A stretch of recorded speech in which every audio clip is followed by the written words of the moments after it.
todos, sejam muito bem-vindos a esse momento de reflexão da casa do nosso amado irmão Clarencio.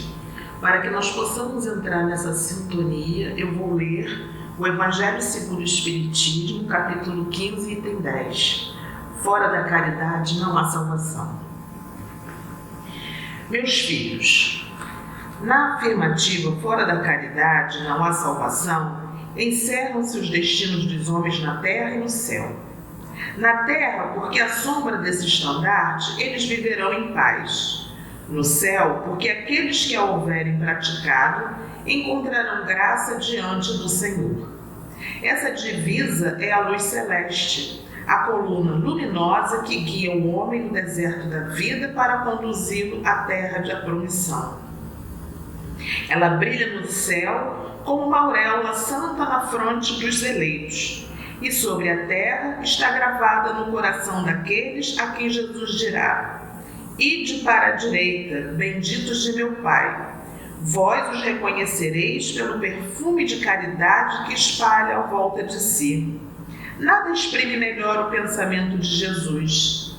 Nada resume tão bem os deveres do homem como essa máxima de ordem divina. O Espiritismo não poderia provar melhor a sua origem do que apresentando-a como regra, porque ela é o reflexo do mais puro cristianismo. Com um tal guia, o homem não se perderá jamais.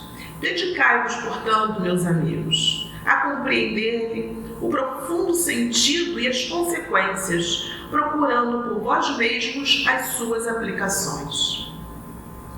Submetei todas as vossas ações ao controle da caridade, e a vossa consciência não somente vos impedirá de fazer o mal, mas vos fará praticar o bem, porque não é suficiente uma virtude negativa, é preciso uma virtude ativa.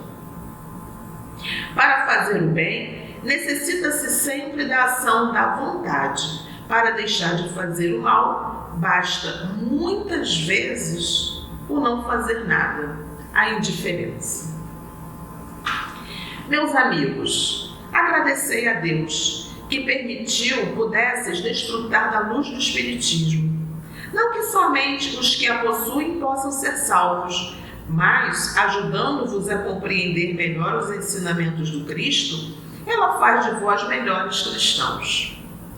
Fazei, portanto, que ao serdes observados, se possa dizer que o verdadeiro espírita e o verdadeiro cristão são uma só e a mesma coisa, porque todos aqueles que praticam a caridade são discípulos de Jesus, qualquer que seja o culto a que pertençam. Paulo, Apóstolo, Paris, 1860. Então agora, meus irmãos, refletindo sobre acerca da caridade, conforme foi dito, lido aqui nesse Evangelho segundo o Espiritismo, essa caridade deve ser estendida primeiramente a nós mesmos, para que nós possamos ter esse olhar para com o outro de uma forma sincera, de uma forma ampla e não egoísta. E assim nós vamos estudar esse espírito feliz, catalogado por Kardec, do livro Céu e Inferno, o Antônio Cousteau, para que a gente entenda melhor essa função que nós temos que desenvolver em nós, que é a caridade. Então, assim, vamos dar por iniciar essas reflexões e que cheguem aos corações de todos, para que haja uma amplitude dessas ideias, essa amplitude de consciência. Então, que assim seja, graças a Deus. Então, no nosso estudo de hoje do Céu e Inferno, esse espírito considerado feliz, por Allan Kardec, vamos fazer aqui um resumo mais ou menos, do que aconteceu com esse espírito após o seu desencarne. Então, Antônio Cousteau, ele era membro da Sociedade Espírita de Paris e ele desencarnou no dia 12 de setembro de 1863. Ele era um homem de bons sentimentos, que o Espiritismo conduziu para Deus. Sua fé no futuro era completa, sincera e profunda. Simples trabalhador. Ele era calceteiro porque ele fazia calçadas, né? Praticava caridade em pensamentos, em palavras e em ações, segundo os seus fracos recursos, porque ainda encontrava meios de ajudar aqueles que possuíam menos do que ele. Então, conforme foi lido no Evangelho, ele praticava a caridade. A caridade não era algo que para ele ficava na superfície, só na palavra. Ele agia. Apesar de não ter tantos recursos financeiros, ele ajudava a quem, dentro das possibilidades dele, ele pudesse ajudar, então ele colaborava. Se a sociedade não fez gastos com uma sepultura particular, foi porque havia um emprego mais útil para dar ao dinheiro do que se tivesse sido empregado sem proveito para os vivos, por uma vã satisfação do amor próprio. E os espíritas, sobretudo, sabem que a vala comum é uma porta que conduz ao céu tão bem quanto mais suntuoso o mausoléu. Então não era necessário fazer uma sepultura luxuosa. Esse dinheiro podia ser empregado de uma forma mais útil para quem estava vivo, que precisa, de sobreviver na matéria. Então, o senhor Canu, que é o secretário da sociedade, que era antigamente materialista, ele fez um pronunciamento durante o sepultamento. Então ele falou assim: querido irmão Cousteau, há alguns anos somente, muitos dentre nós, e confesso que eu, em primeiro lugar, teríamos visto diante deste túmulo aberto apenas o fim das misérias humanas. E depois o nada, o terrível nada, quer dizer, nada de alma para merecer ou expiar, e consequentemente nada de Deus para recompensar, castigar ou perdoar.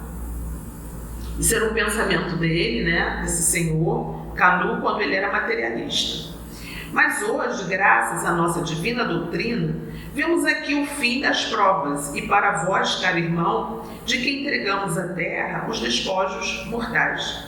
Vemos o triunfo dos vossos trabalhos penosos e o começo das recompensas que mereceram vossa coragem, vossa resignação, vossa caridade. Em uma palavra, vossas virtudes e, acima de tudo, a glorificação de um Deus sábio, todo-poderoso, justo e bom.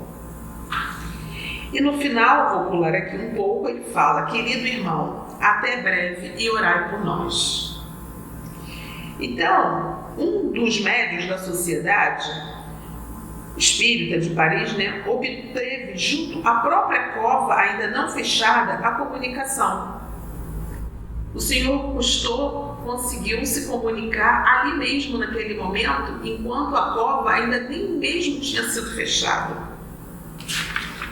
E ele, esse médium, recebe essa mensagem dele: obrigado, amigos, obrigado. Meu túmulo ainda não está fechado, porém mais um segundo e a terra vai recobrir meus restos mortais. No entanto, vós sabeis que a minha alma não será enterrada sob esse pó. Ela vai planar no espaço para elevar-se até Deus.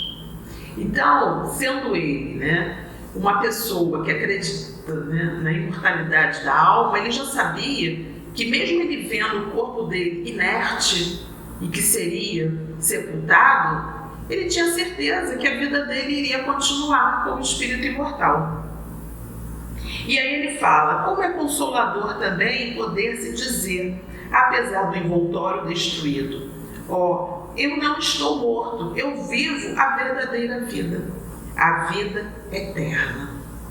Que consolo, para quem está sendo enterrado naquele momento, enterrado para os nossos olhos físicos, para os nossos olhos materiais. E aí ele fala: o enterro do pobre não é seguido de um grande número de pessoas. Orgulhosas manifestações não acontecem junto ao seu túmulo. No entanto, amigos, acreditai em mim, imensa multidão a que não falta.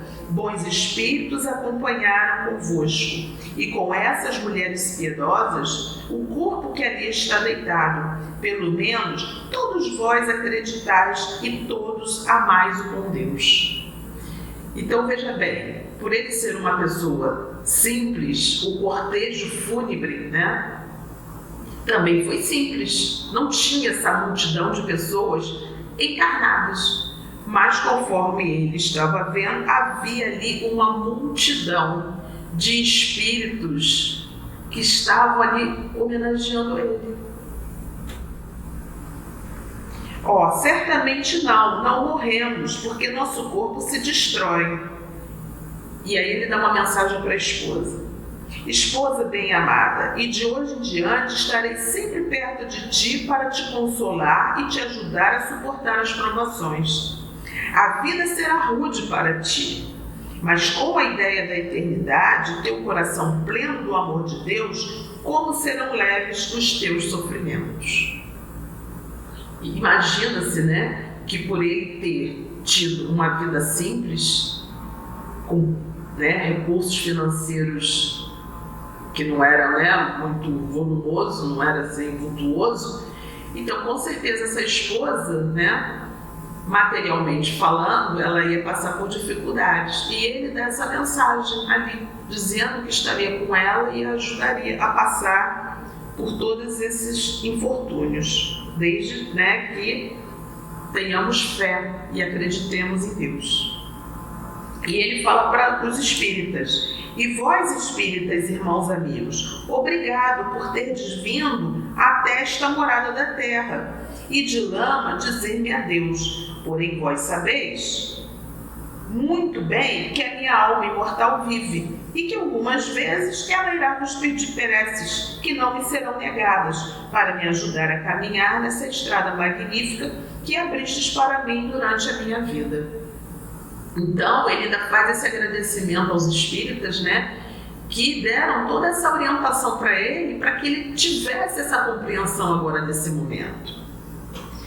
3 dias mais tarde, o Espírito do Senhor Custódio, evocado por um grupo particular, ditou o que se segue por intermédio de um outro médium. A morte é a vida. Não faço mais que repetir o que foi dito. Mas para vós não existe outra expressão além dessa, apesar do que dizem os materialistas, aqueles que querem permanecer cegos. Meus amigos, que bela visão na terra há de ver tremular as bandeiras do Espiritismo. Ciência imensa da qual sabeis apenas as primeiras palavras. Quantos conhecimentos ela traz para os homens de boa vontade, para aqueles que quebraram as terríveis cadeias do orgulho, para elevar bem alto a sua crença em Deus. Orai, humanos, agradecei todos os seus benefícios. Pobre humanidade, se pudesses compreender, mas não, ainda não chegou o tempo em que a misericórdia do Senhor deve se estender sobre todos os homens, a fim de que reconheçam suas vontades e a elas se submetam. Então a gente aprende no próprio Espiritismo, que toda religião, desde que leve o homem, a mulher, ao caminho do bem, é boa.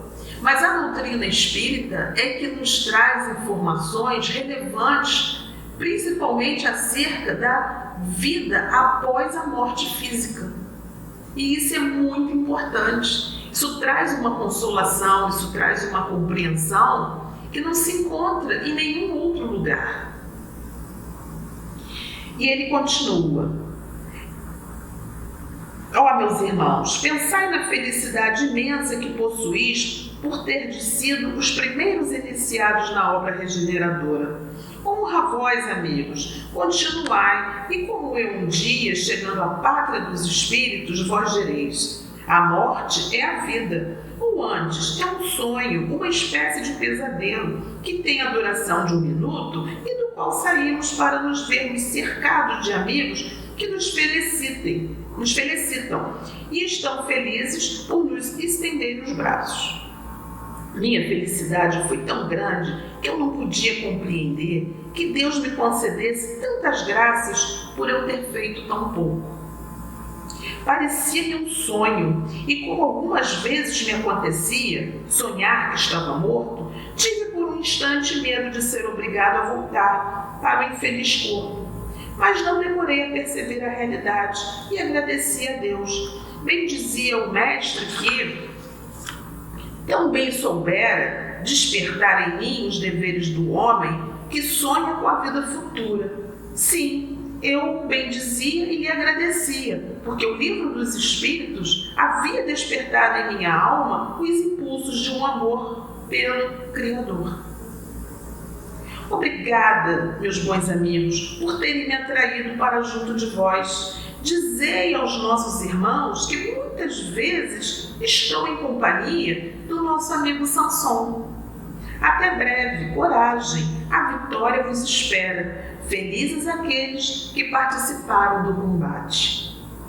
Desde então, o Senhor Cousteau manifestou-se várias vezes, tanto na sociedade como em outras reuniões. Nessas ocasiões, ele sempre deu provas dessa elevação de pensamento que caracteriza os espíritos adiantados. Então, essas informações, que esse espírito nos traz, só afirma cada vez mais a necessidade que nós temos de conhecer, de melhorar as nossas atitudes, de ser mais fraterno, de ser mais irmão do outro, porque assim nós vamos poder resplandecer em glória a nossa alma. É uma forma que Deus nos oferece de clarear, de obter luz para o nosso próprio espírito. E aí eu trouxe também uma lição muito interessante do livro Cartas e Crônicas, que é psicografia do Chico Xavier e do Espírito Irmão X, que ele traz na lição 4 informações também bem interessantes. O título é Treino para a Morte.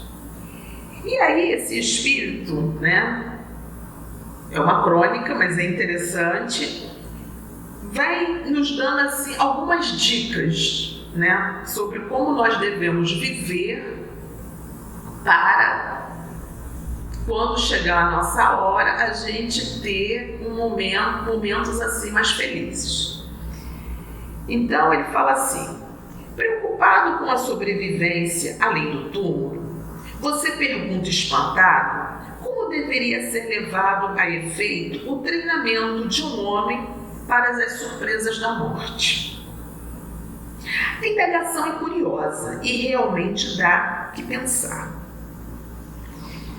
A rigor, a religião deve orientar as realizações do espírito, assim como a ciência dirige todos os assuntos pertinentes à vida material. Entretanto, a religião, até certo ponto, permanece jungida ao superficialismo do sacerdócio, sem tocar à profundez da alma. Importa considerar também que a sua consulta, em vez de ser encaminhada a grandes teólogos da Terra, hoje domiciliados na espiritualidade, foi endereçada justamente a mim, pobre noticiarista sem méritos, para tratar de semelhante inquirição. Pode acreditar que, não obstante achar-me aqui de novo, há quase 20 anos de contado, sinto-me ainda no assombro de um chavante. Os chavantes eram os índios daquela região ali de São Paulo, Goiás e Mato Grosso. Repentinamente trazido da selva matogrossense para alguma de nossas universidades, com a obrigação de filiar-se de inopino aos mais elevados estudos e às mais complicadas disciplinas. Então vejamos, para ele, que ele se diz aqui um chavante, Quando ele desencarna, ele é encaminhado para os estudos. Então é como se ele estivesse indo para uma universidade. Em razão disso, não posso reportar-lhe senão ao meu próprio ponto de vista, com as deficiências do selvagem surpreendido junto à coroa da civilização. Preliminarmente, devo referir-me aos nossos antigos maus hábitos. A cristalização deles aqui é uma praga tiranizante. Então vejamos, esse espírito, ele está querendo nos alertar sobre as condutas que nós temos no nosso dia a dia e que, ao desencarnar, isso se torna um tanto penosa. Então, que a gente já possa, desde esse momento, repensar sobre as nossas atitudes enquanto viventes na Terra. Então, ele fala assim: comece a renovação de seus costumes, pelo prato de cada dia. Prato, comida. Diminua gradativamente a volúpia de comer a carne dos animais. O cemitério na barriga é um tormento depois da grande transição. O lombo de porco ou bife de vitela, temperados com sal e pimenta, não nos situam muito longe dos nossos antepassados, os tamoios e os caiapós, que se devoravam uns aos outros. Então, ele faz aqui uma chamada, da nossa alimentação. Os excitantes largamente ingeridos constituem outra perigosa obsessão. Tenho visto muitas almas de origem aparentemente primorosa, dispostas a trocar o próprio céu pelo uísque aristocrático ou pela nossa cachaça brasileira. Aí ele faz uma chamada, para o hábito do alcoolismo. Tanto quanto lhe seja possível, evite os abusos do fumo. E funde pena a angústia dos desencarnados amantes da nicotina.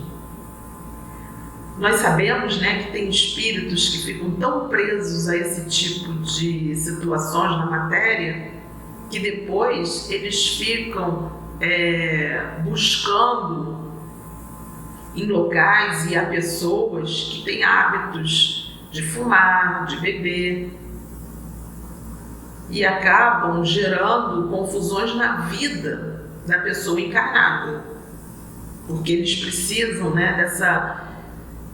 desse odor, sentir ainda, tem essa necessidade, como se estivessem vivos. Então ele faz esse alerta. Não se renda à tentação dos narcóticos. Por mais aflitivas lhe pareçam as crises do estágio no corpo, aguente firme os golpes da luta. As vítimas da cocaína, da morfina e dos barbitúricos demoram-se largo tempo na cela escura da sede e da inércia. E o sexo? Guarde muito cuidado na preservação do seu equilíbrio emotivo. Temos aqui muita gente boa carregando consigo o inferno rotulado de amor. E nesse momento, que nós estamos vivendo, um momento enorme de feminicídio, é um alerta, porque as pessoas estão confundindo sexo com amor. Se você possui algum dinheiro ou detém alguma posse terrestre, não adie doações, caso esteja realmente inclinado a fazê-las. Outras pessoas, que às vezes têm uma soma enorme nos bancos e às vezes não tem nem para quem deixar e não faz uma doação em vida, fica aquele dinheiro perdido ou cai em mãos que não fazem bom uso do dinheiro. Grandes homens que admirávamos no mundo pela habilidade e poder com que concretizavam importantes negócios Aparecem junto de nós, em muitas ocasiões, à maneira de crianças desesperadas por não mais conseguirem manobrar os talões de cheque. Então imagina, a pessoa acostumada a fazer altos investimentos, a fazer o mau uso do dinheiro, às vezes não sabe nem mais o que vai fazer com aquilo ali, com aquele volume, gasta de forma superficial, desencarna e fica achando que vai usar dinheiro no plano espiritual. Olha o desespero. Em família, observe cautela com testamentos. As doenças fulminatórias chegam de assalto. E se a sua papelada não estiver em ordem, você padecerá muitas humilhações nos tribunais e cartórios. Olha esse alerta, né? Quando a pessoa tem muitos bens e não destina esses bens de forma adequada, aí ficam, às vezes, os herdeiros brigando com ações e mais ações. Sobretudo, não se apegue demasiado aos laços consanguíneos. Esse é o mais difícil também, né? A gente ama e a gente se apega. E ele faz esse alerta: não se apegue demasiado aos laços consanguíneos. Ame sua esposa, seus filhos e seus parentes com moderação, na certeza de que um dia você estará ausente deles e de que por isso mesmo agirão quase sempre em desacordo com a sua vontade, embora lhe respeitem a memória. Não se esqueça de que no estado presente da educação terrestre, se alguns afeiçoados lhe registrarem a presença extraterrena depois dos funerais, na certa, intimá-lo-ão a descer aos infernos, receando-lhe a volta inoportuna. Quantas pessoas que têm essa dificuldade, né? De lidar com seu desencarnado, com aquele ente desencarnado, e fica apavorado. Muitas vezes as pessoas não querem nem citar o nome, tem medo, e fica achando que aquele ente que está ali foi fazer uma visita, foi importuná-lo. E aí é como ele diz aqui, manda até ele para o inferno. Por que isso, né? Ignorância, falta de conhecimento. Se você possui o tesouro de uma fé religiosa, viva de acordo com os preceitos que abraça. É horrível a responsabilidade moral de quem já conhece o caminho sem equilibrar-se dentro dele. Porque não adianta apenas comparecer a um local religioso, a uma igreja, e ir simplesmente porque quer mostrar para alguém, e não está aprendendo nada ali naquele local. Está indo só por ir. Então é perda de tempo, não está acrescentando nada à sua vida. Faça o bem que puder, sem a preocupação de satisfazer a todos. Quem satisfaz a todos?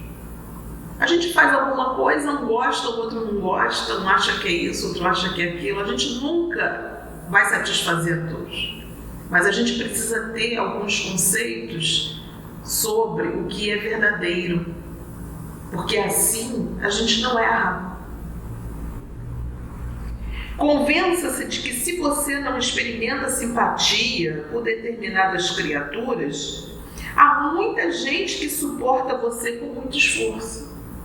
E não é uma verdade? Eu não tenho simpatia por fulano, cicrano, beltrano. Mas e eu? A quantos também eu desagrado? Quantos têm antipatia por mim?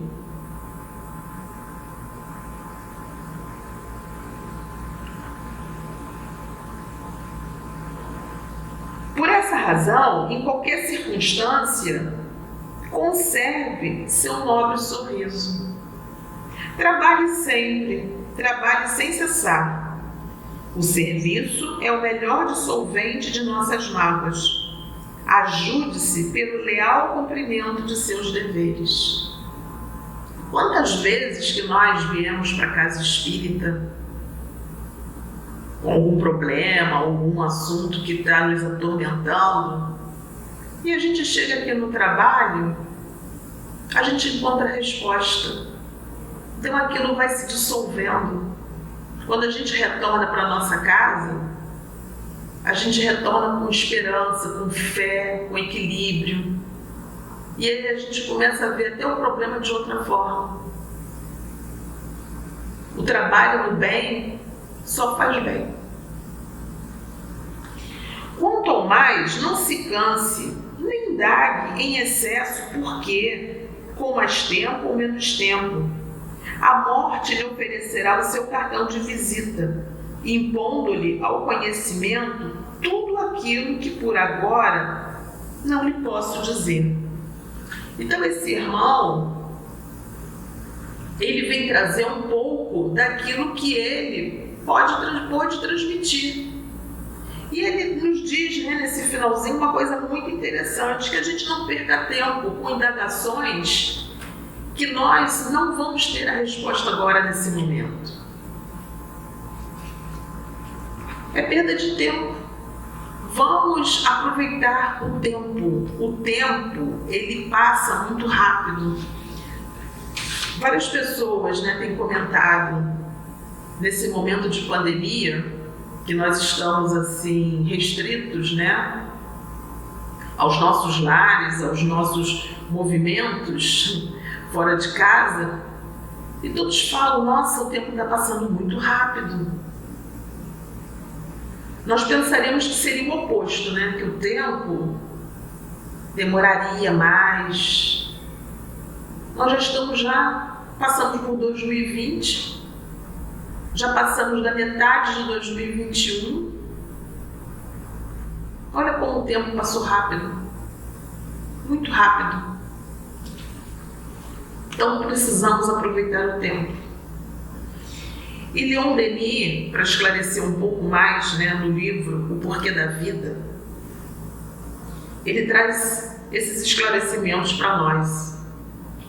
A alma, na sua existência de além-túmulo, não está desprovida de forma. Ela possui um corpo fluídico, de matéria vaporosa, quintessenciada chamada perispírito, que pré-existe e sobrevive ao corpo material, do qual ele é, ao mesmo tempo, o esboço, o modelo e o motor. Este perispírito, ou corpo fluídico, possui todo um organismo sutil e é através de sua ação, combinada com o fluido vital dos médiuns, que o espírito se manifesta aos humanos. Faz ouvir batidas, desloca objetos, corresponde-se conosco através de sinais de convenção. Em alguns casos, ele pode até se tornar visível, tangível, produzir a escrita direta, mensagens e até impressões em moldes de seu envoltório materializado. Todos esses fatos foram observados milhares de vezes pelos sábios que designamos e pelas pessoas de todas as classes, de todas as idades e de todos os países. Eles provam experimentalmente a existência em torno de nós, de um mundo invisível, povoado de almas que deixaram a Terra, dentre as quais se encontram aquelas que conhecemos, amamos e que reencontramos um dia. E que reencontraremos um dia. São elas que nos ensinam a filosofia consoladora e grandiosa, da qual esboçamos mais acima os traços essenciais. O mundo invisível é, na realidade, apenas o prolongamento do mundo visível. Então, tudo o que nós fazemos aqui, enquanto encarnados, é o que nós vamos continuar fazendo quando desencarnados. Por isso que nós temos que prestar muita atenção em como está sendo a nossa vida hoje.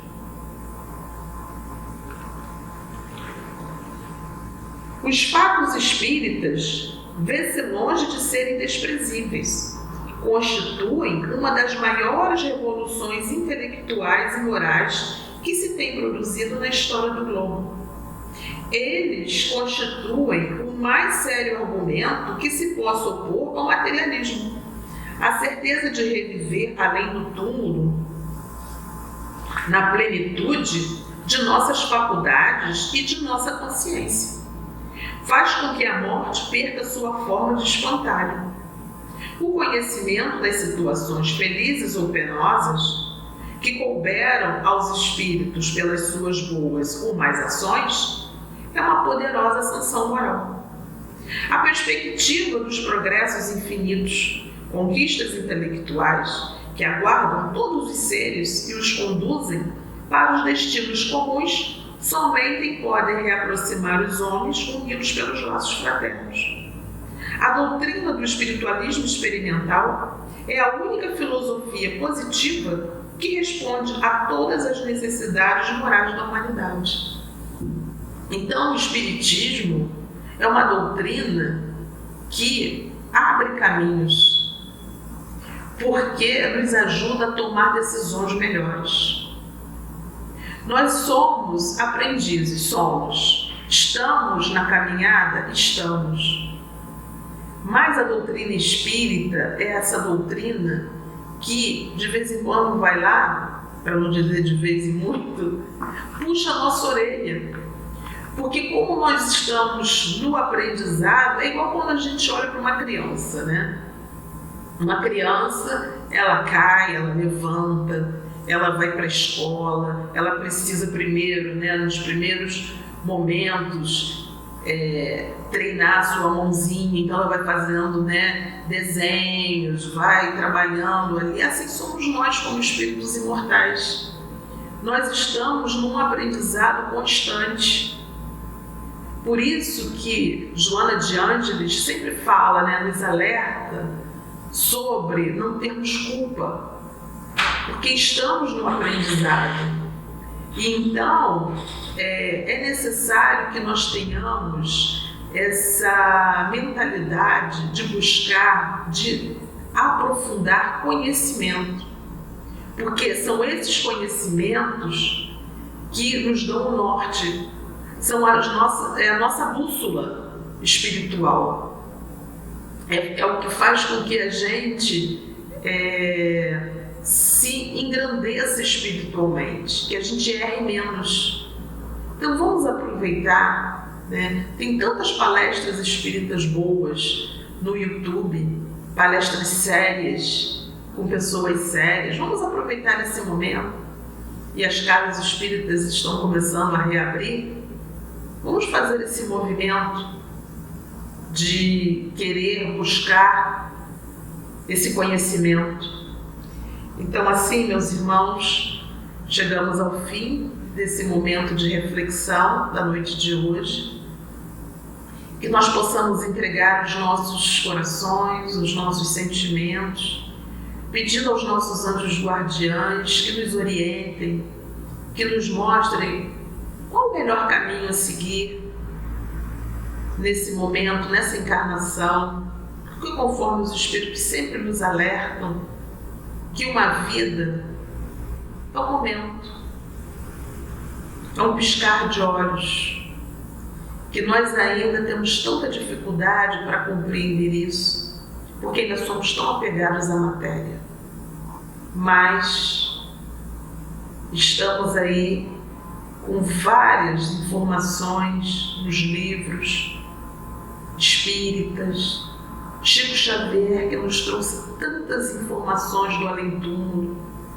Vamos estudar, vamos procurar melhorar as nossas compreensões para seguirmos em paz.